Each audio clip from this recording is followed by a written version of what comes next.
पिछले एपिसोड में हमने देखा था कि हुआ यूहाओ रॉयल पैलेस से बचकर लौट आया था। अब आगे देखेंगे। जूजी को यह सोचने का कारण कि होयुहाओ भविष्य में उसका सबसे बड़ा दुश्मन बनेगा यही था।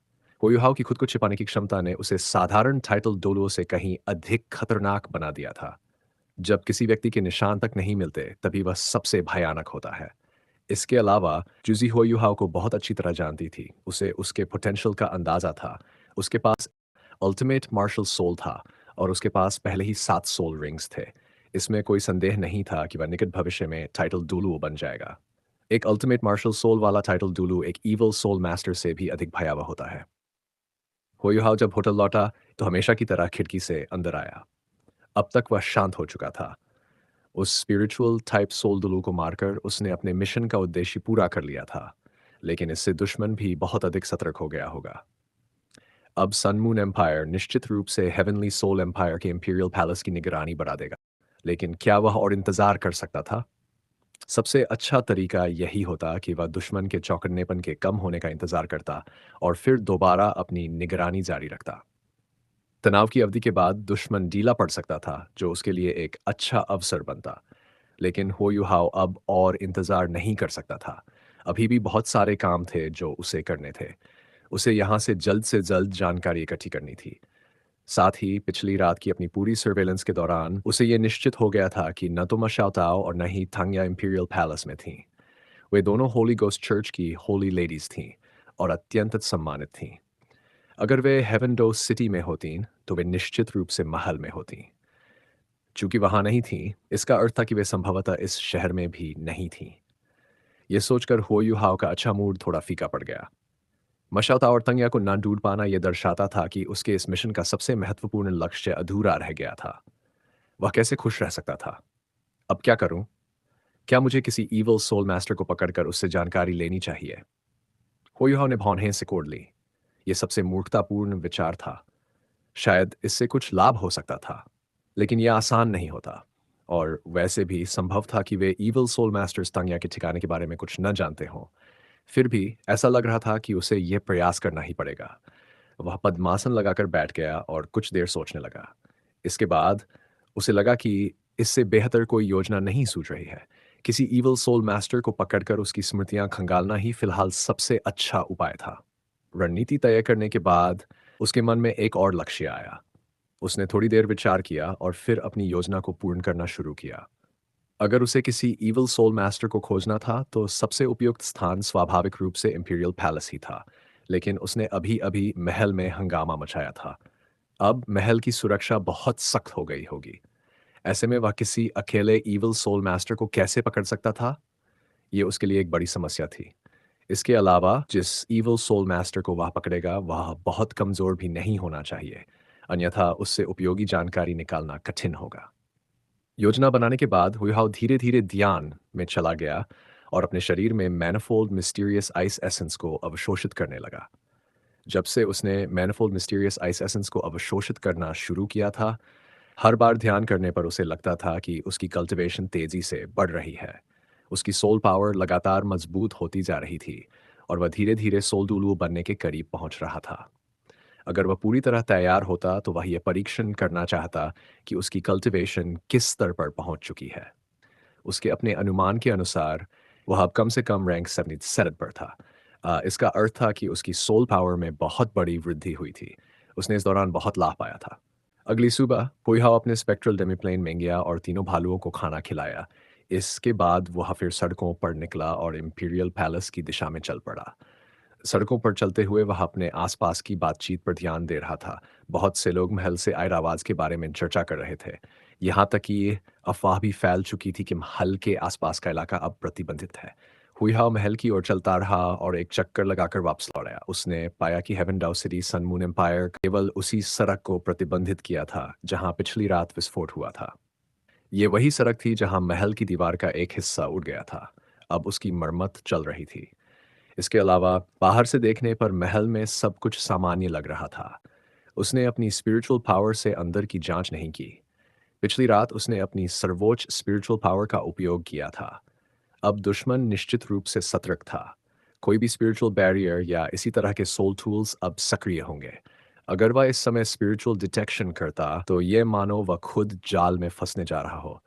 भले ही होयोहाव को ये नहीं लगता था कि सन मून एम्पायर के पास उसे ढूंढने का कोई तरीका है, फिर भी वह जोखिम नहीं उठाना चाहता था। होटल लौटकर होयोहाव ने आइस बेयर किंग को अपने स्पेक्ट्रल डेमीप्लेन से बाहर बुलाया। हेवन डो सिटी में अकेले उसकी क्षमता बहुत प्रभावशाली नहीं थी, लेकिन अगर उसके साथ लिटिल बाय होता तो बात अलग थी। साथ ही उसके कुछ और योजनाएं भी थीं। ग्रैंडपा, वो कैसी जगह थी?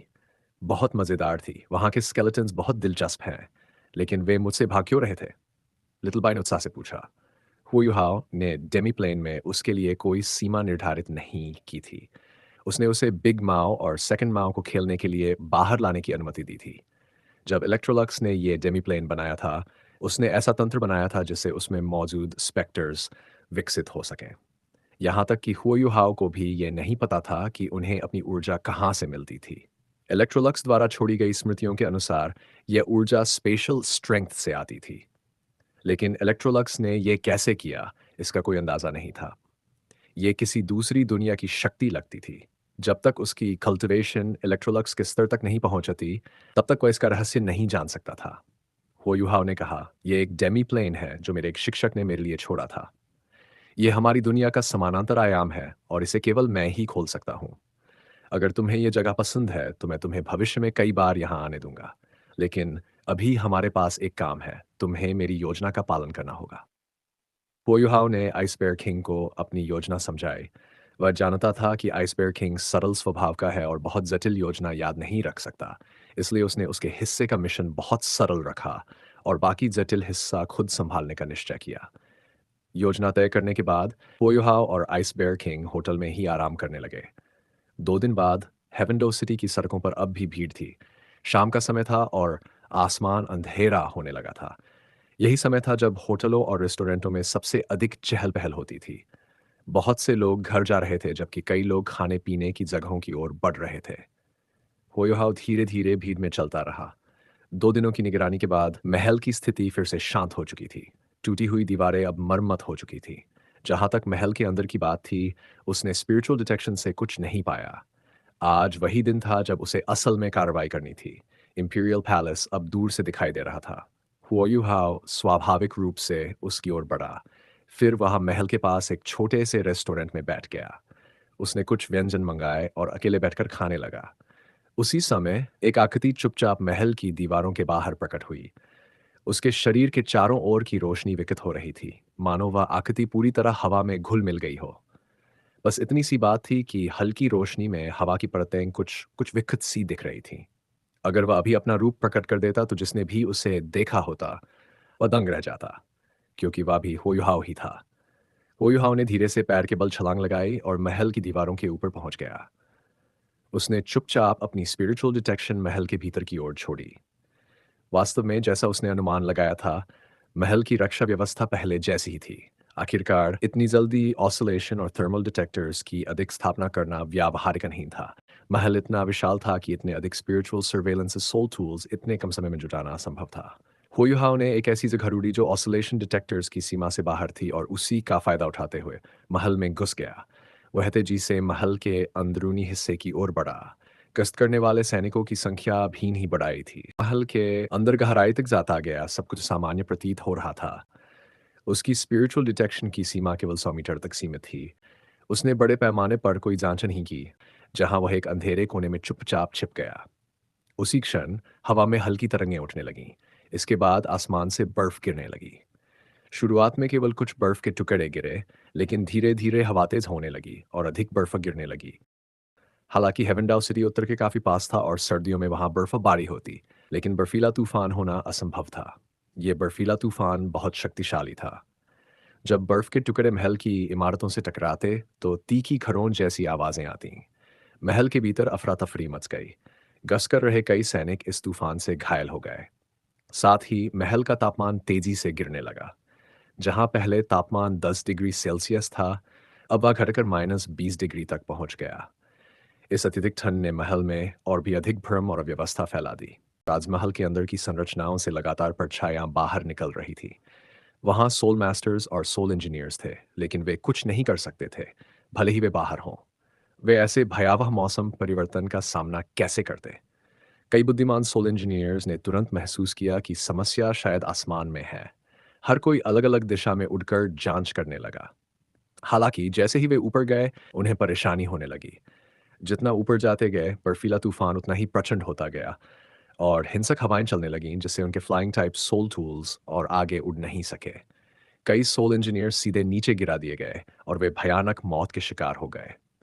उसी समय राजमहल की एक ऊंची छत पर तीन बुजुर्ग पुरुष दिखाई दिए। उनमें से एक वही इवल टाइटल डोलू था, जिसे हुओ युहाओ पहले देख चुका था। बाकी दो बुजुर्ग सामान्य दिख रहे थे, लेकिन उनके शरीरों पर 9 सोल रिंग्स झिलमिला रहे थे। ये तीनों टाइटल्ड डोलुओ थे। हुओ युहाओ अभी भी अंधेरे और छायादार कोने में छिपा हुआ था, लेकिन स्पिरिचुअल डिटेक्शन की मदद से वह अपने आसपास हो रही हर चीज को देख पा रहा था। इसमें कोई शक नहीं था कि यह बर्फीला तूफान आइसबेयर किंग की वजह से था और उसकी यह कला एक्सट्रीम नॉर्थ में इस्तेमाल की गई तकनीक जैसी ही थी। आइसबेयर किंग ने हेवेंडो सिटी को चुपचाप छोड़ दिया और हुओयू हाउ के निर्देशों का पालन करते हुए शहर की निगरानी सोल टूल्स की पहुंच से बाहर एक स्थान से आसमान में उड़ान भरी। वह 4,000 मीटर से भी ऊपर चला गया, जहां कोई भी एरियल सर्वेलेंस सोल टूल नहीं पहुंच सकता था। वहां से वह सीधे राजमहल के ऊपर पहुंचा और यह बर्फीला तूफान नीचे की ओर फेंक दिया। ये थी शीर्ष स्तर के व्यक्तियों की शक्ति। आइसबेयर किंग अभी अल्टीमेट डोलू नहीं था, लेकिन उसकी शक्ति रैंक 96 या रैंक 97 ट्रांसेंडेंट डोलू के बराबर थी। इसके अलावा यद्यपि उसका बर्फ और बर्फीले तत्वों पर नियंत्रण आइस एम्प्रेस या स्नो एम्प्रेस जितना नहीं था, जो अल्टीमेट आइस को नियंत्रित कर सकती थी, फिर भी उसका तूफान एक 100 डिग्री नीचे तक तापमान गिरा सकता था। ये एक बेहद भयावह संख्या थी। जब तूफान आसमान से नीचे आता गया तो उसकी तीव्रता कुछ कम हो गई, लेकिन फिर भी वह तापमान को 30 से 40 डिग्री नीचे तक गिरा सकता था, जो सामान्य लोगों के लिए अत्यंत घातक था। क्या हो रहा है? हॉलमास्टर जिंग, एक इवल सोल मास्टर ने धीमी आवाज में पूछा। तीनों बुजुर्गों के बीच जो व्यक्ति खड़ा था, वह और कोई नहीं बल्कि जिंग होंगशन था, इलस्ट्रियस वर्चू हॉल का हॉल मास्टर। हाँ, जिंग होंगशन रेडियंट सिटी में हुए उस भयानक विस्फोट के समय इलस्ट्रियस वर्चू हॉल में नहीं था। केवल वही नहीं, बल्कि उसके दोनों पोते-पोती भी वहां नहीं थे। वे ग्रैंड कॉम्पिटिशन के दौरान गंभीर रूप से घायल हो गए थे। इसलिए वे राजमहल के इंपीरियल फिजिशियन से उपचार ले रहे थे। जिंग होंगशन उनकी देखभाल कर रहा था और इसी कारण वे आपदा से बच पाए। फिर भी उस महान विस्फोट ने जिंग होंगशन को अंदर तक हिला दिया। इलस्ट्रियस वर्च्यू हॉल पूरी तरह से नष्ट हो गया और उसका पूरा जीवन भर का परिश्रम मलबे में दफन हो गया। इसके साथ ही उसके पोते-पोती के घायल होने ने उसे बीमार कर दिया और उसकी कल्टीवेशन भी प्रभावित हुई। बाद में जैसे-जैसे शाओहोंगचैन धीरे-धीरे स्वस्थ हुआ और शू चियानरान ने भी सिंहासन पर बैठने के बाद उस पर भरोसा जारी रखा, जिंग होंगचैन की भावनाएं धीरे-धीरे स्थिर होने लगीं। सन मून एम्पायर द्वारा हेवनली सोल एम्पायर की राजधानी पर कब्जे के बाद जिंग होंगचैन को हेवन डो सिटी का प्रमुख बनाया गया। हेवन डो सिटी पूरे डोलुओ कॉन्टिनेंट के सबसे प्रमुख बड़े शहरों में से एक था। ये हेवनली सोल एम्पायर के मध्य और उत्तरी पश्चिमी भाग में स्थित था और इसे एक मजबूत ठिकाने के रूप में इस्तेमाल किया जा सकता था। ये खाद्य भंडारण और सैनिकों के परिवहन के लिए एक बहुत ही महत्वपूर्ण रणनीतिक स्थान था। सुतियानरन ने व्यक्तिगत रूप से जिंग होंगचैन को ये जिम्मेदारी दी थी, जो ये दिखाता था कि वह उस पर कितना भरोसा करता था। युद्ध कुछ जल्दबाजी में शुरू हुआ था, जिसके कारण सन मून एम्पायर का इलस्ट्रियस वर्च्यू हॉल अभी पुनर्निर्माण के दौर में था। इस युद्ध को शुरू करने से सन मून एम्पायर पर भारी बोझ पड़ा। भले ही जुजी की रणनीतियां उत्कृष्ट थीं, लेकिन उनके आपूर्ति मार्ग बहुत लंबे हो गए थे। उन्हें कब्जा की गई भूमि की रक्षा करनी थी, हेवनली सोल एम्पायर के बचे हुए हमलों को रोकना था और साथ ही गुप्त संप्रदायों से भी निपटना था। हर दिन उनका विशाल संसाधन और मानवबल खर्च हो रहा था और इसलिए शुचेनरन ने अपनी पूरी ताकत इस युद्ध में झोंक दी थी। जिंग होंगचन एक क्लास 9 सोल इंजीनियर था और शू चियनरन के प्रति वफादार, इसलिए उसे यह महत्वपूर्ण दायित्व सौंपा गया। लेकिन होली गोस्ट चर्च अब सन मून एम्पायर के भीतर और भी साहसी होती जा रही थी। उनके सुप्रीम लीडर ने अनुरोध किया था कि हर बड़े जीते हुए शहर में होली गोस्ट चर्च का एक सोल मास्टर उप शहर प्रमुख बने। सन मून एम्पायर के वरिष्ठ कमांडरों ने शुरू में इसका कड़ा विरोध किया, लेकिन होली गोस्ट चर्च बहुत शक्तिशाली थी, खासकर क्योंकि उनके पास दो अल्टीमेट डोलू थे। वे सन मून एम्पायर की विजय में बहुत उपयोगी थे, इसलिए शुचियानरान को उनकी मांगें माननी पड़ीं। वह जानता था कि होली गोस्ट चर्च बहुत बड़ी और अनियंत्रित हो रही है, लेकिन उसके पास कोई और विकल्प नहीं था क्योंकि उसे अपनी सीमा विस्तार करनी थी। शुचियानरान की रणनीति बहुत सरल थी। वह होली गोस्ट चर्च का उपयोग अपने साम्राज्य को विस्तार देने के लिए करना चाहता था और युद्ध के चलते उनका बल धीरे धीरे समाप्त होता जाएगा। Holy ghost church evil soul masters का संगठन था। वे निस्संदेह शक्तिशाली थे, लेकिन उनकी सबसे बड़ी समस्या थी नए सदस्यों की कमी। ये संगठन हजारों वर्षों में बना था, एक दो दिनों में नहीं। जैसे जैसे वे अपने अनुभवी सदस्यों को खोते जाते, उनकी ताकत घटती जाती।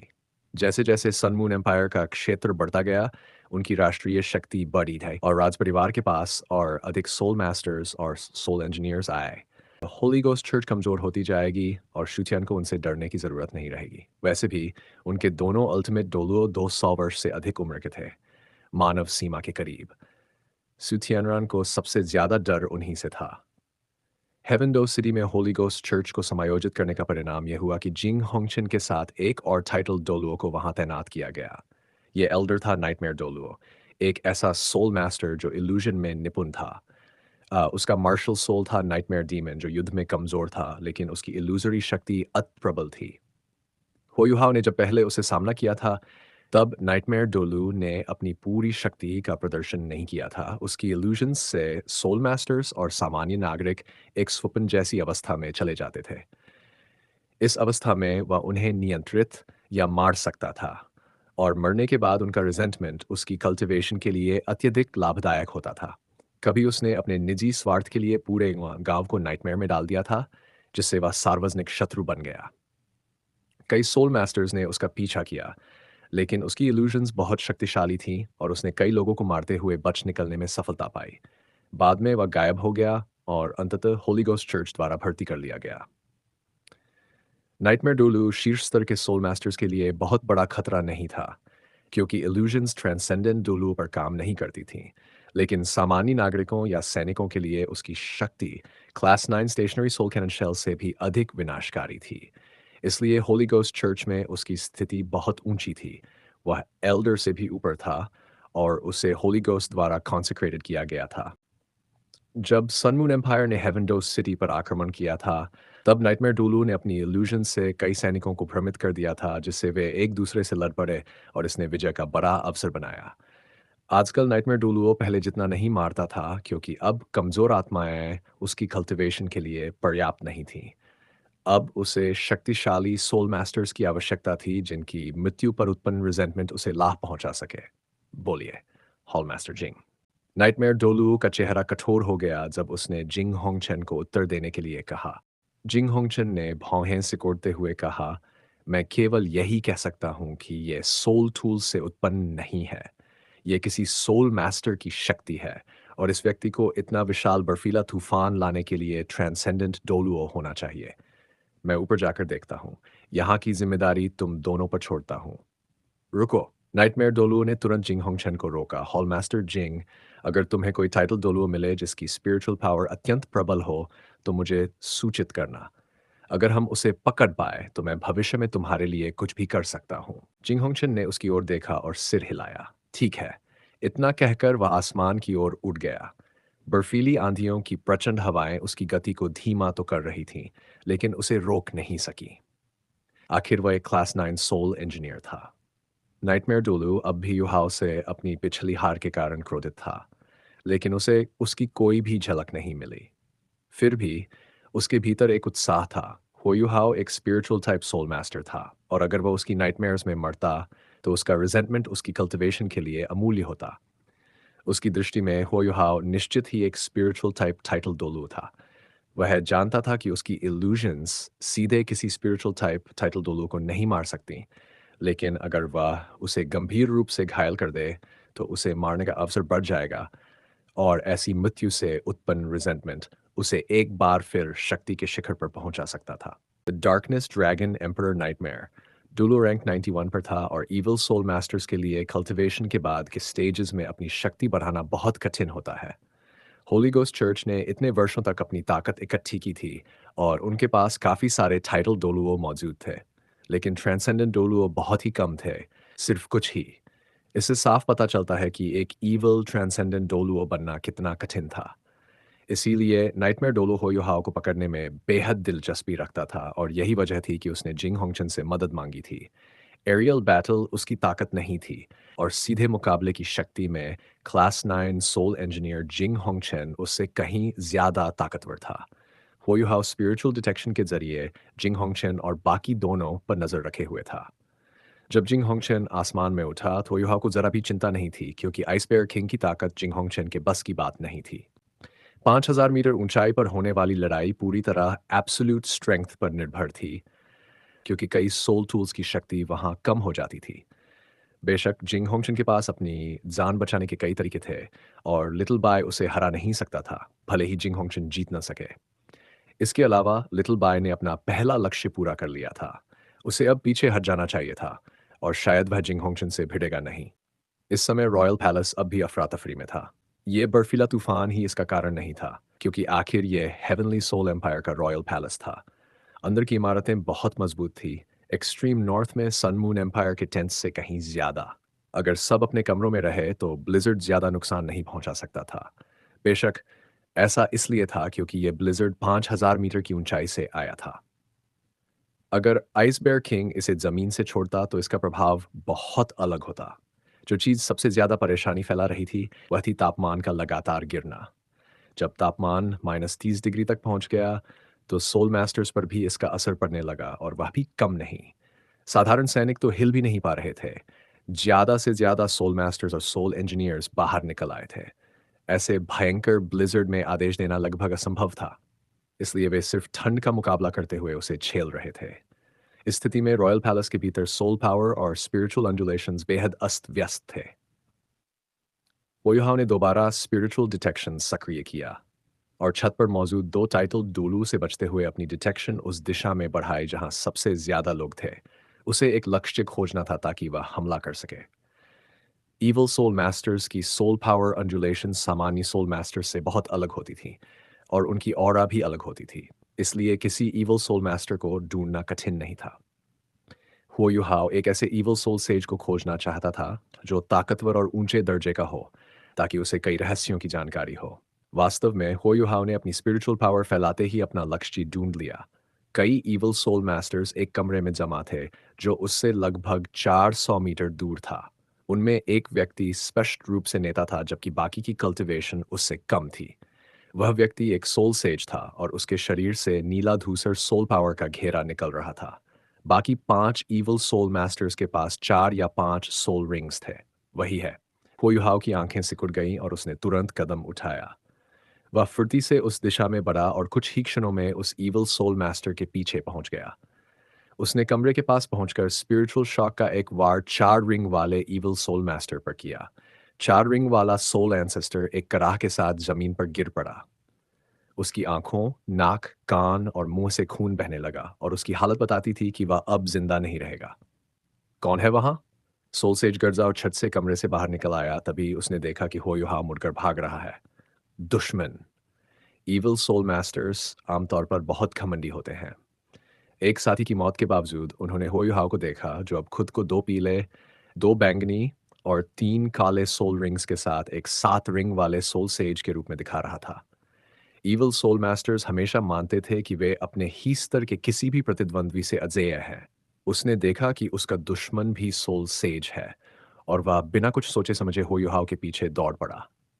छत पर मौजूद दोनों टाइटल डुलू में ने इस हलचल को महसूस किया लेकिन वे नहीं हिले। कारण साफ था, होयुहाव के सोल रिंग्स की संख्या। सोल रिंग्स अधिकांश सोल मास्टर्स के लिए शक्ति का सीधा प्रतीक थे। उनका दुश्मन सिर्फ सोल सेज था और पहले से एक ईवल सोल सेज उसका पीछा कर रहा था। इसलिए दोनों टाइटल डुओ को हस्तक्षेप करने की आवश्यकता नहीं थी। उन्हें तो सिर्फ बड़े स्तर के दुश्मनों पर नजर रखनी थी। होयुहा बहुत तेजी से भाग रहा था। आसमान में ब्लिजर्ड की वजह से सर्वेलेंस सोल टूल्स ठीक से काम नहीं कर रहे थे, इसलिए वे उसकी स्थिति लॉक नहीं कर पा रहे थे। इसी वजह से उस पर सोल टूल्स से हमला नहीं हुआ। नाइटमेयर डोलू को यह कभी उम्मीद नहीं थी कि यह भयंकर ब्लिजर्ड वास्तव में होयुहाव के भागने के लिए जगह बनाने के लिए था। वह यह भी नहीं सोच सकता था कि इतना बड़ा ब्लिजर्ड सिर्फ इसलिए लाया गया था ताकि होयुहाओ किसी इविल सोल मास्टर को पकड़ सके, न कि किसी एम्बुश के लिए। पीछे पीछा कर रहा इविल सोल मास्टर भी बहुत तेज था। उसके शरीर के चारों ओर 3 स्केलेटल हेड्स घूम रहे थे, जिनमें से गहरे हरे रंग की आग निकल रही थी। यह आग उसकी गति को लगातार बढ़ा रही थी और वह धीरे-धीरे होयुहाओ के करीब पहुंच रहा था। हेवनली सोल एम्पायर का रॉयल पैलेस बहुत बड़ा था, लेकिन किसी सोल सेज को पूरी गति से बाहर निकलने में ज़्यादा समय नहीं लगता। पहली नज़र में तो लगता था कि होयुहाओ ने आइस बेयर किंग के ब्लिज़र्ड का इस्तेमाल करके एक सोल सेज को धोखा दिया, लेकिन हकीकत में अगर ऐसा नहीं होता, तो उसे सही मौका पाने में ज़्यादा समय और शक्ति लगती। उसकी ये योजना ज़्यादा सीधी और प्रभावी थी। इस समय पूरा रॉयल पैलेस अस्त-व्यस्त था। ब्लिज़र्ड का यही सबसे खतरनाक पहलू था। ग्रुप बैटल्स में यह अराजकता फैलाता था। हुओ युहाओ मन ही मन सोच रहा था कि काश उसकी snowy dance of ultimate ice इतनी विशाल हो जाती। भले ही उसकी डोमेन अटैक इतनी विध्वंसक न होती, लेकिन अगर वह इतनी बड़ी गड़बड़ी पैदा कर सकती और उसकी इमिटेशन के साथ मिलती, तो उसकी अंडरकवर क्षमता कई गुना बढ़ जाती। अब रॉयल पैलेस की दीवार सामने थी और पीछे से सोल सेज 30 मीटर की दूरी पर था, यानी अधिकांश ऑफेंसिव सोल स्किल्स के रेंज में। हुओयुहाओ की पीठ पर 2 कतारों में कुल 8 छोटे सोल थ्रस्टर्स लगे थे। उन्होंने एक साथ सक्रिय होकर उसे आगे की ओर उछाल दिया। वह तोप के गोले की तरह पैलेस वॉल तक पहुंच गया। पीछे वाला इविल सोल मास्टर लगभग खून उगलने वाला था। उसने सोचा कि अब हमले की दूरी में है और जैसे ही वह अपना सोल स्किल छोड़ने वाला था, वो अचानक तेजी से आगे निकल गया। ये बात उसके लिए बेहद झुंझलाहट भरी थी। क्या ये इतना किस्मती है? ईविल सोसेज क्रोध में जल उठा और उसने अपनी गति और बढ़ा दी। उसे ये नहीं पता था कि यह सब हो युहाओ के स्पिरिचुअल डिटेक्शन के नियंत्रण में था, किस्मत से नहीं। वास्तव में हो युहाओ के पास ऐसे कई तरीके थे जिनसे वह गति में अपने प्रतिद्वंद्वी को पछाड़ सकता था। उसने सोल थ्रस्टर्स इसलिए इस्तेमाल किए ताकि अपनी वास्तविक शक्ति को छिपा सके। हो युहाओ ने दीवार पर पैर टिकाते हुए छलांग लगाई और बाहर निकल गया। वह आसमान की ओर नहीं गया या क्योंकि वहां अब भी कुछ सर्वेलेंस सोल टूल्स मौजूद थे। हो युहाओ ने स्पिरिचुअल डिटेक्शन से आइस बेयर किंग को ढूंढ लिया और उससे कहा कि वह पहले शहर से बाहर निकल जाए और बाहर उसका इंतजार करे, क्योंकि हो युहाओ को महसूस हुआ था कि जिंग होंगचन अब भी आसमान में आइस बेयर किंग की तलाश कर रहा था। इसलिए उसे बुलाना उल्टा नुकसानदायक होता। पीछे वाला इविल सोल मास्टर तेजी से करीब आ रहा था। उसके चारों ओर घूमते 3 बड़े स्केलेटल हेड्स हरे प्रकाश से चमक रहे थे। वह पूरी ताकत से होयुहाओ की ओर दौड़ रहा था। होयुहाओ की आंखों में एक ठंडी मुस्कान उभरी। अब समय आ गया है, रॉयल पैलेस के बाहर निगरानी कम है और ब्लिज़र्ड ने सब कुछ ढक लिया है। मुझे इसे जल्दी खत्म करना होगा। होयुहाओ मुड़कर पैलेस वॉल के साथ दौड़ने लगा। इविल सोल सेज हमला करने ही वाला था कि होयुहाओ ने एक बार फिर अपने सोल थ्रस्टर से उसे पीछे छोड़ दिया। अगर वे आगे बढ़ते रहे तो वे एक खुले क्षेत्र में पहुंच जाएंगे, क्योंकि रॉयल पैलेस के पास की सड़कें बहुत चौड़ी थीं। रात का समय था, इसलिए वहां कोई नहीं था। इविल सोल मास्टर और भी गुस्से में आ गया।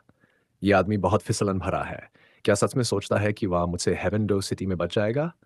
वह भले ही सोल टूल्स का विशेष नहीं था, लेकिन वह जानता था कि सनमून एम्पायर के एरियल सर्वेलेंस सोल टूल्स क्या कर सकते हैं। उसे पूरा भरोसा था कि सोल इंजीनियर्स जल्द ही होयुहाओ को पकड़ लेंगे, लेकिन उसका ट्विस्टेड अहंकार चाहता था कि कोई और इसमें दखल न दे।